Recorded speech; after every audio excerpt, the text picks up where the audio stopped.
అక్కడ ఏదైనా నియోజకవర్గాల్లో మా వాళ్ళు ఉంటే కొంచెం చెప్పుకోవాల్సి ఉంటుంది. షర్మిల గారు వచ్చిన తర్వాత పార్టీకి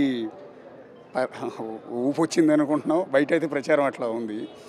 కట్ చేస్తే మీ అభిమాన నాయకుడు, మీ సహచరుడు, మీ మిత్రుడు రాజశేఖర రెడ్డి గారు అమ్మాయి బాధ్యతలు చెప్పట్టుగానే మీరు ఆమెకి సపోర్ట్గా రాష్ట్రమంతా తిరుగుతూ ఉన్నారు. అంటే దానికి దీనికి ఏమైనా కనెక్షన్ ఉందా? అలా అని కాదు, కాంగ్రెస్లోనే కొనసాగుతూ ఉన్నాం.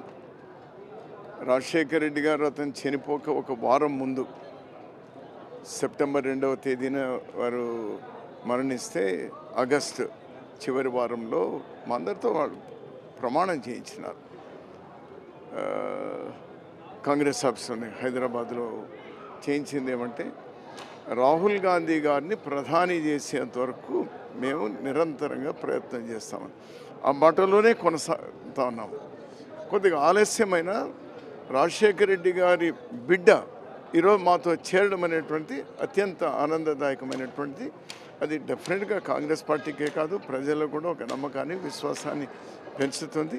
మాకు బాధ్యత ఉంది. ఆ రోజు రాజశేఖర రెడ్డి గారు మేము కలిసి పనిచేస్తాం. వాళ్ళ అమ్మాయి వచ్చింది.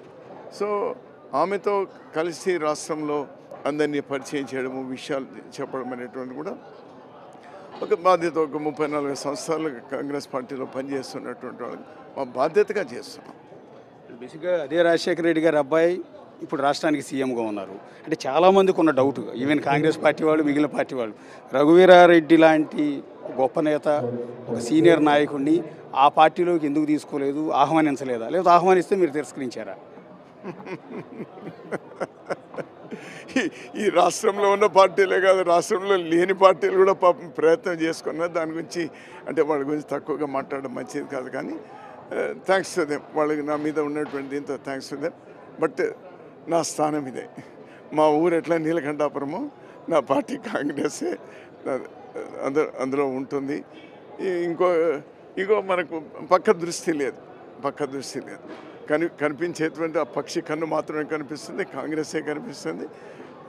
కాంగ్రెస్ ద్వారా ప్రజలకు మేలు జరుగుతుంది అని విశ్వసించేటువంటి. ఇప్పుడు ఎప్పుడైతే మీరు మళ్ళీ రియాక్టివ్ అయ్యారో, యాక్చువల్లీ మీరు